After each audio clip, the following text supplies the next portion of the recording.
lagi di YouTube channel Kak Ome. Nah, ini kebetulan Kak Ome buat adik-adik Kak Ome pada show. Kak Ome tiba-tiba buat konten. Tapi oke, nggak apa-apa. Karena memang Kak Ome nggak ada buat perencanaan apa-apa, nggak ada buat planning apa-apa. Tadinya mau buat konten spontan aja. Jadi ini hari ini kita buat konten sharing-sharing lagi ya, teman-teman. Mungkin seminggu lagi Kak Ome bakal buat konten tentang tutorial yang mana tentang tudung karo, pengantin adat karo, tapi mungkin seminggu lagi baru diupload ya. Hari ini Kak Ome buat konten tentang sharing-sharing lagi sama teman-teman, khususnya buat teman-teman yang lagi di tahap merintis atau pemula ya. Hari ini temanya, hari ini Kak Ome buat judulnya itu cara membuka usaha salon rumahan dengan modal yang kecil. Itu maksudnya gini, ada kutipan bukunya ya teman-teman, karena takut biar tahu urutannya, biar nggak salah, biar lebih rapi, lebih tetap. Kak, tolong Kak lampunya. Jadi pertama-tama, oke, udah agak terang ya teman-teman. Ini udah sore, teman-teman kalau mau lihat ini udah sore. Oke, bentar tahan. Ini suasana, ini karena lagi kosong pelanggan, jadi kami buat video. Tuh ada Bila, halo Bila. Hai, halo Yeni. Tadi kita baru karaokean, selesai karaokean, kami langsung buat video. Nah, kita lanjut lagi. Itu tadi pembukaannya teman-teman. Nah, yang kami mau buat hari ini adalah cara membuka usaha salon rumahan dengan modal yang kecil. Tahap-tahapnya apa aja yang harus kita buat itu adalah yang pertama. Di sini Kak Ome udah buat ada beberapa, ada 6 mungkin yang menjadi panduan. Yang pertama itu adalah ini sesuai dengan pengalaman Kak Ome ya, karena Kak Ome juga pernah buka usaha salon rumahan ketika waktu Kak Ome nggak dapat izin dari mantan suami Kak Ome untuk buka usaha lagi, karena Kak Ome tetap pengen punya usaha salon, nggak pengen lupain salon. Akhirnya Kak Ome buka di rumah dengan modal seadanya, fasilitas seadanya, tapi alhamdulillah berjalan lancar. Kak Ome udah pernah cerita sebelumnya di video Kak Ome yang lainnya, pernah Kak Ome ceritakan kalau Kak Ome pernah buka usaha salon di rumah, dalam rumah. Nah, ini menurut Kak Ome ya, karena setiap orang punya cerita dan pengalaman yang berbeda ya teman-teman, dan ini menurut pengalaman Kak Ome. Yang pertama itu adalah tentukan jenis layanan. Tentukan jenis layanannya, maksud Kak Ome di sini adalah seperti Kak Ome. Kak Ome dulu cuman buat beberapa menu pilihan di salon Kak Ome, karena Kak Ome kan merintis. Dalam arti tempatnya kecil di dalam rumah, hanya sepetak ruangan tamu yang Kak Ome sulap jadi ruangan untuk buka usaha salon. Jadi Kak Ome nggak bisa banyak-banyak ngambil menu-menu salonnya. Cuman ada kemarin Kak Ome kalau nggak salah ada sanggul, smoothing, pewarnaan, pangkas, sama udah itu aja. Cuman 4 kalau nggak salah. Kak Ome cuma ngambil 4 karena apa? Karena fasilitasnya tidak memadai dan tempatnya terlalu kecil. Kak Ome lebih fokus yang keempat itu. Oh, sama makeup sanggul, smoothing, pangkas, dan pewarnaan. Paling yang kecil-kecil kayak krimbat, masker itu juga. Pokoknya yang kecil-kecil lah. Kak Ome nggak ada tuh yang namanya yang susah-susah kayak lulur, facial, karena tempatnya nggak memadai ya teman-teman. Nah, kebetulan dulu Kak Ome buatnya cuman itu. Jadi yang pertama tadi kita ulangi adalah tentukan jenis layanannya. Kenapa Kak Ome bilang gitu? Karena kita harus sesuaikan target kita siapa, target kita apa.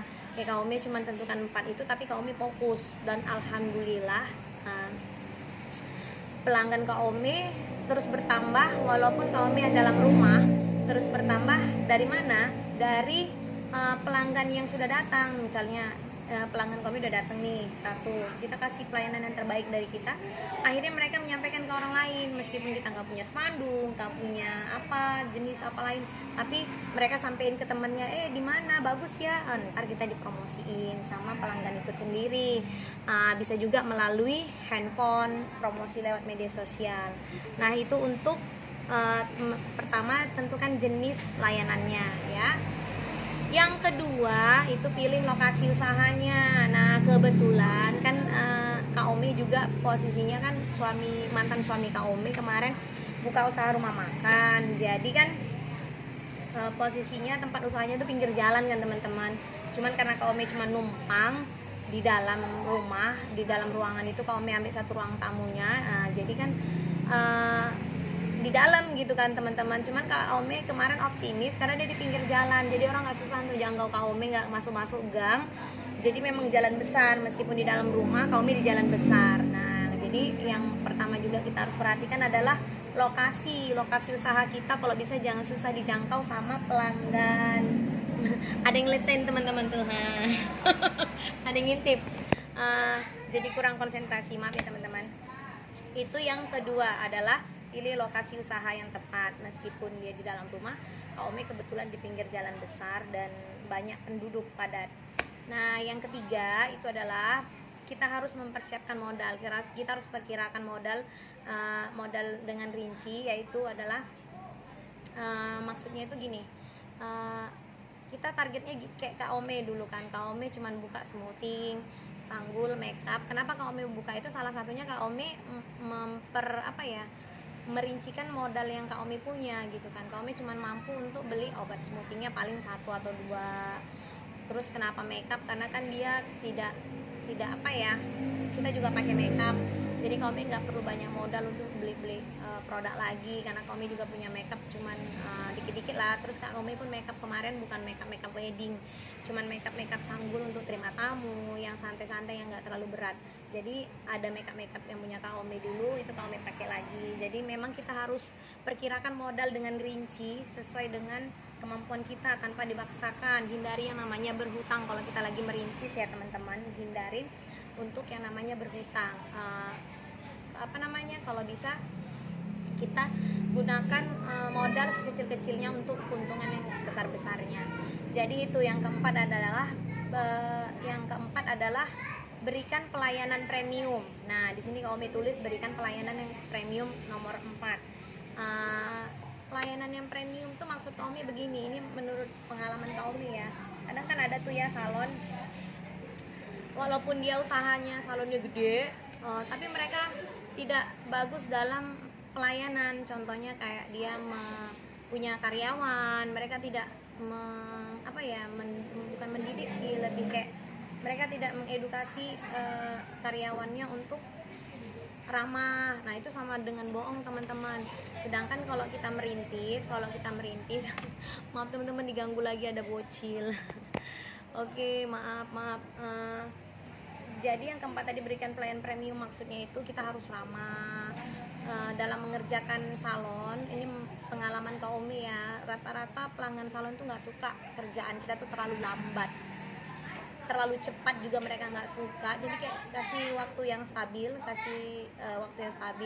Terus yang kedua ramah, terus hasilnya sesuai dengan yang customer inginkan. Jangan kayak kamu pangkas gini tiba-tiba berubah. Makanya caranya bagaimana Kak untuk kita memberikan pelayanan itu? Ya kita harus banyak-banyak belajar teman-teman. Memang kita harus belajar juga edukasinya, terus belajar, nggak boleh berhenti dalam belajar. Ikuti perkembangan zaman biar pelanggan nggak kecewa. Nah jadi yang keempat adalah berikan pelayanan yang premium itu. Terus ramah itu penting banget, ramah. Kita nggak boleh tuh kalau di salon ada pelanggan terus kita jutek, kasar. Kita tuh namanya kita penjual jasa, kita melayani. Namanya salon itu kan jasa ya teman-teman. Jadi tugas kita itu melayani. Jadi ya mau nggak mau kita harus kayak ya sabar ekstra untuk melayani pelanggan dengan berbagai macam kriteria pelanggan atau customer kita. Nah itu yang keempat. Yang kelima itu kita harus ikuti tren. Meskipun kita hanya salon rumahan, salon kecil-kecilan, tapi kita terus harus mengikuti perkembangan zamannya.